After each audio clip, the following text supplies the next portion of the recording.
Resident Evil Village is the 8th major entry in the Resident Evil main series. Village is a direct sequel to Resident Evil Biohazard. Just like its prequel, the core component is its single-player experience. Resident Evil Village does have a multiplayer mode, but has not officially released yet. In my opinion, the vast majority of individuals that engage with these games do so because of its single-player mode. In Resident Evil Village, you control two characters, the Alexithymia Ethan Winters for the bulk of the game, and for the latter stages of the experience, you get to control the roided out, boulder punching Chris Redfield, a series favorite. In this video, I aim to outline my opinion on Resident Evil Village.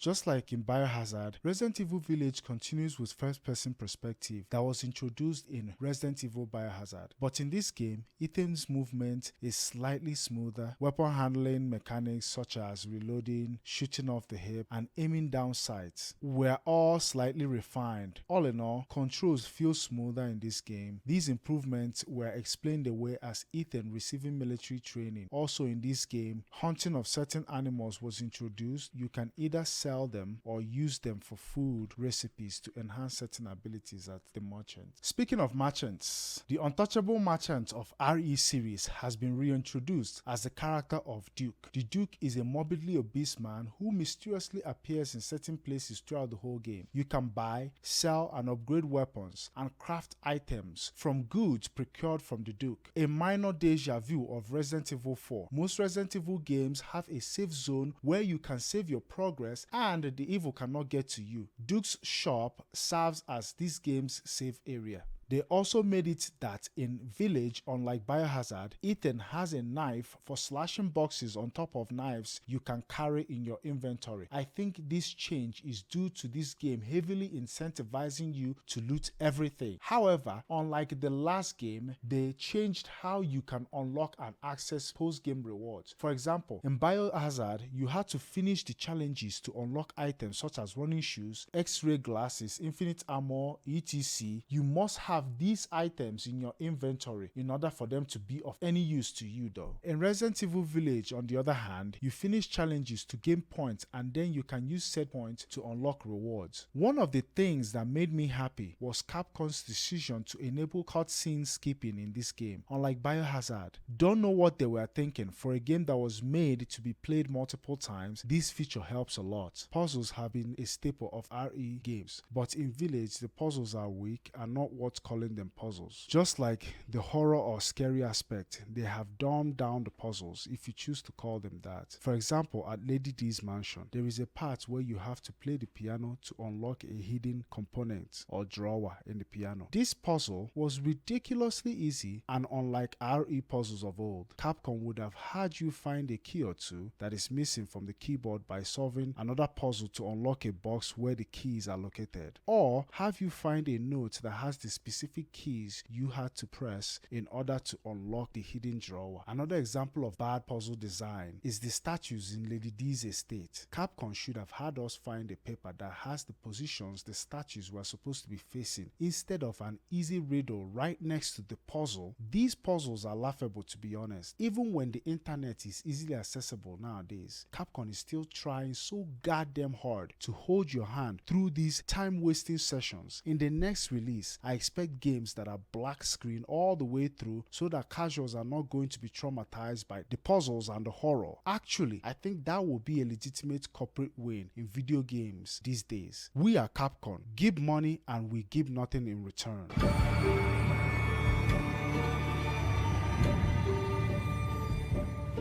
Biohazard was not a bad-looking game by any stretch of the imagination, although it had a shit brown color palette, but Capcom has improved RE8's graphics. This game has truly next-gen graphics. The game's visuals is absolutely stunning.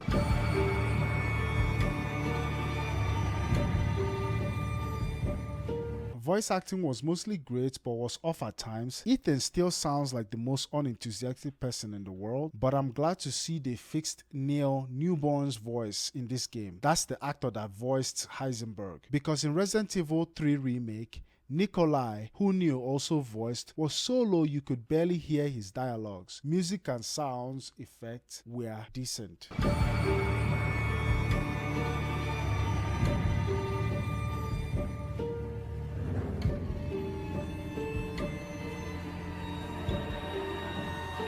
In Resident Evil Village, we continue Ethan's storyline. Like in most Resident Evil titles, you get to control more than one character. Ethan is one of two playable protagonists in this game. Ethan is still searching and trying to rescue someone, but instead of his missing wife, this time it is his kidnapped daughter. Ethan can't catch a break. Capcom always has this guy searching for family members. It's like Taken, but with Slavic folklore. A Liam Neeson with just a pair of hands and a boring drawn-on voice. Just like Liam Neeson. Seems Capcom can't find another story to tell. What's next? Rose looking for Mia in RE9. I smelled the burnt smell of a shitty DLC. In this game, we find out that Ethan died and was turned into a molded person after getting stomped out by Jack in Biohazard. With this revelation, it feels like an afterthought because it poses a lot of questions like, is Ethan being controlled by someone? Aren't the molded mindless beings? And if that is the case, is Mother Miranda in control of Ethan? Was that the reason why Chris didn't tell him about what was going on? And also, does she have the ability to destroy him because she's in control of the Mega Mycete? And the molded don't look human and Ethan does. So what makes Ethan special? How is he able to be molded at the same time have the ability to be in control? This game wants me to believe that Ethan didn't notice he was different and molded, getting his fingers bitten off and hands sliced off just to casually reattach them. And after killing Lady D, she holds on to Ethan's leg as they plummet to the floor. No normal human being would have been able to survive that fall. Ethan must have known, for Christ's sakes. Even Kyle Heisenberg knew Ethan was different, but for some reason Ethan and Chris had no clue that Ethan was different. If that is the case, then Capcom should have included it and explained why. In my opinion, it just wasn't thought through. Makes absolutely no sense whatsoever. Also, Ethan as a main character can be incredibly annoying and dumb at times. For example, in Monroe's section of the game, instead of Ethan taking the flax and walking away quietly, the moron stands there to have a chat with Fishman. I think Fishman said it best. Ethan is stupid and does talk too much.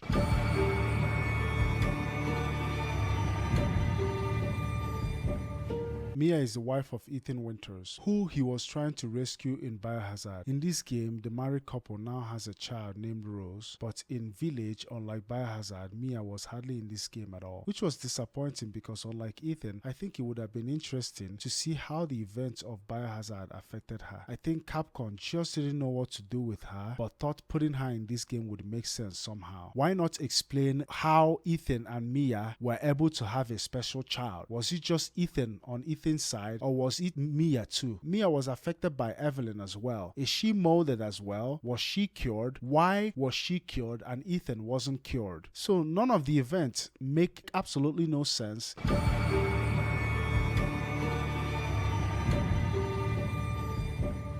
Our boulder punching hero Chris Redfield is making another appearance here, but unlike Biohazard, he's back on the source and looks fucking jacked, like in RE5 and 6. Speaking of Chris, why wasn't Ethan told about the plan? Instead, dude had to watch his wife get laid up like the 4th of July at the beginning of the game. And the second time they met would have been the perfect time to tell him what was going on, because him being there proves that he's capable of handling himself. For fuck's sakes, the dude held his own in Biohazard without any training. Even if Chris feared that Ethan was under the influence of Mother Miranda at the beginning of the game, I would argue that at the time of their second meeting, the plan has already fallen apart because Mother Miranda has the child, so it's safe to assume that she knew your plan. So why is influenced Ethan still looking for his child if his puppet master is already in possession of said child? Instead, what we are given is that Chris is trying to protect Ethan because he knew Ethan would get involved. I don't know who wouldn't get involved if their kids were kidnapped. And Chris doesn't want civilians getting involved, he said, which makes absolutely no sense. I thought once you received military training, you are no longer considered a civilian. Don't know why Chris is in this game. He serves no purpose other than to further the plot by playing will he tell Ethan or not. And in the latter stages of the game, when we get to control Chris, was just ridiculous. Didn't know if I was playing a Resident Evil game or a generic knockoff Call of Duty or Battlefield game. Capcom just stopped trying to cater to the COD and Battlefield crowd. They are not interested.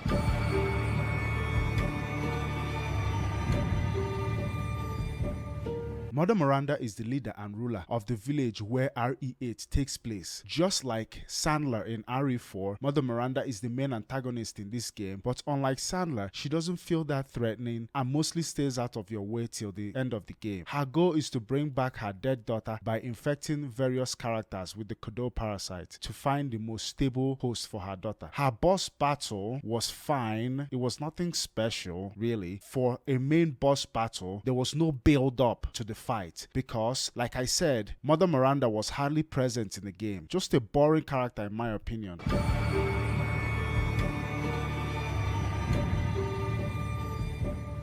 Lady D is one of Mother Miranda's lab rats. Born into nobility and wealth, just like the other lord, Mother Miranda infected her with the Kodo parasite, which helped her maintain a more human-like form. To say Lady D was one of the most anticipated characters in RE history is an understatement. Gamers lost their minds over the 10-foot voluptuous vampire lady. Seeing the trailers, I thought Lady D was the main antagonist because of how much Capcom was pushing her in their trailers. But that would be Mother Miranda. Lady D is one of 4 lords who you have to defeat in order to get to the main antagonist. Unfortunately, her section was not long enough to satiate the enormous thirst gamers had for Lady D.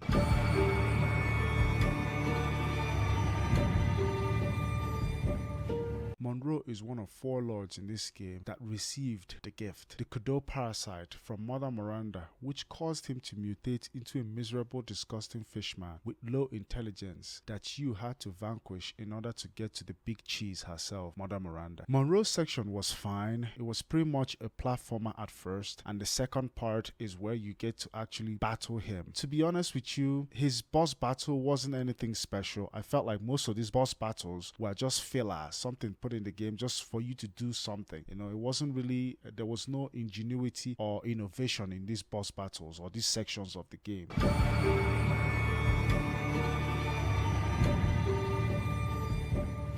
Donna is the lady in black and one of Mother Miranda's lords, and also the maker of the incredibly annoying doll, Angie. She was also given the Kodo parasite that left her deformed and with abilities to induce extreme or even violent hallucinations. In people, also, she is the second lord Ethan dispatches. Donna's section was my favorite part in the whole entire game. The whole section has you going through it without weapons, which makes you feel tense and vulnerable the entire time. The creepiest part is when you encounter a deformed fetus. The whole ordeal was as a result of Ethan tripping balls caused by Donna herself. So essentially, immediately you enter Benevento's doors, Ethan starts hallucinating. Out of the whole entire game, her section felt more like I was playing a horror game, a true horror experience, a true highlight for sure. But the boss fight was kind of a letdown, to be honest with you. Resident Evil bosses are usually you fighting a boss, not playing hide and seek with a fucking doll.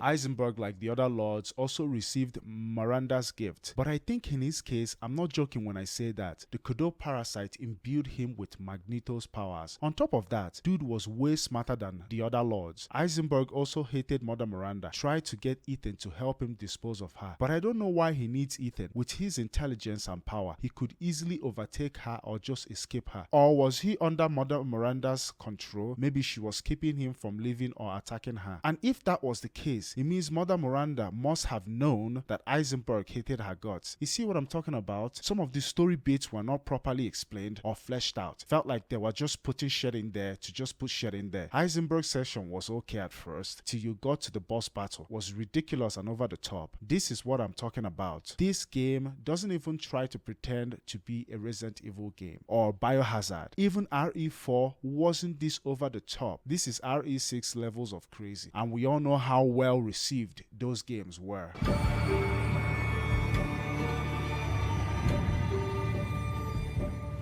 To put it simply, the story was awful.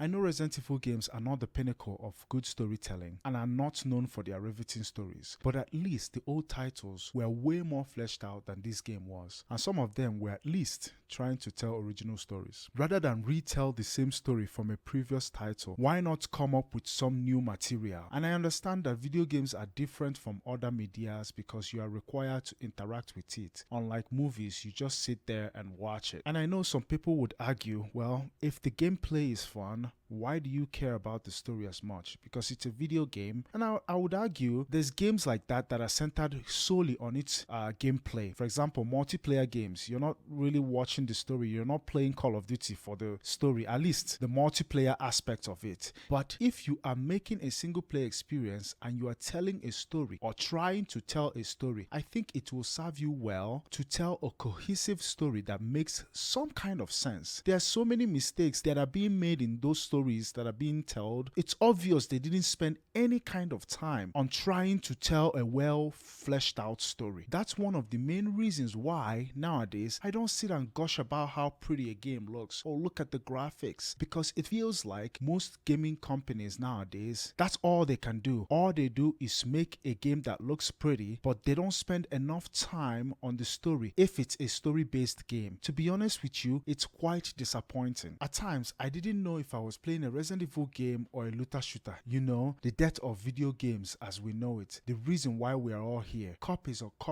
of looter shooter FPS. Transform the fun and creative games we love into soulless, cash grabbing, microtransaction peddling, cell phone game clones, and you fucking know it. You are heavily incentivized to kill everything for the loot. Again, like a shitty FPS. Just like RE4. Resident Evil Village is Resident Evil 4 but in first person perspective. God, even the opening survive the attack is just like Resident Evil 4 opening. Survive waves of attack till a cutscene plays where the monsters are beckoned by a bell or something. A ton of recycled material here in Resident Evil Village. I liked Resident Evil 4, but that game was not a survival horror game, nor was it a Resident Evil game in the conventional sense. Capcom reported that Resident Evil 7 was too scary to fans, so they decided to ease up on the scary in Resident Evil Village, which was a bad idea in my opinion. Not every game will cater to everybody, so stop trying. Elden Ring and Dark Souls fans will let you know. Resident Evil games are survival horror games with emphasis on horror. The game is not just survival,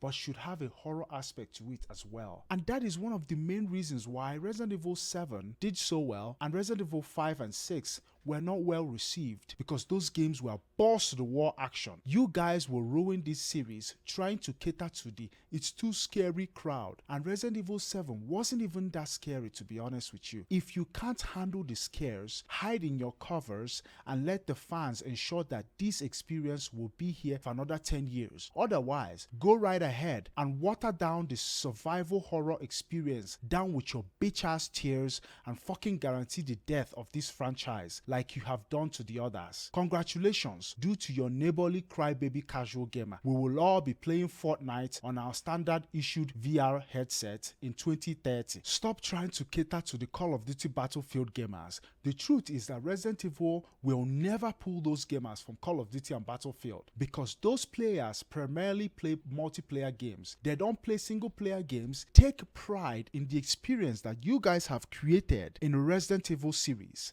which is a survival horror series, a survival horror game. If Capcom wants to make a first-person shooter looter, this is not a bad concept, but they should stop calling it a survival horror game. I wasn't feeling the whole Lycan, vampire, and all the other enemy types in this game, because Resident Evil is a zombie survival horror game. Want to make a Transylvanian lore video game? Go ahead and wear yourself out. Make a good one too, and people will play it. It doesn't make sense to call it Resident Evil though. And Biohazard had the same issue. Seriously, a good Van Helsing game or a Solomon Kane kind of game. No, let's hollow out the contents of a beloved franchise, clean out the husk, and shit into it a bad copy of a popular folklore and call it Resident Evil. Listen, if you can tell a solid, grounded Resident Evil story just based on the politics and corruption at Umbrella, a change of perspective might even be better. A dying or changing scientist on a mission to escape the Umbrella facility. Village was a decent game, but not a Resident Evil game, nor was it survival horror. Most of the game, I never felt like I was running out of resources like bullets or healing materials, nor was the game or the experience particularly terrifying. And for a long-term fan of the main series, this is very disappointing. Capcom brought the series back from the brink of death with Biohazard. Trust me, that game had its own issues too. But as much as this game was a decent entry, no amount of Lady D's buoyant milkers will save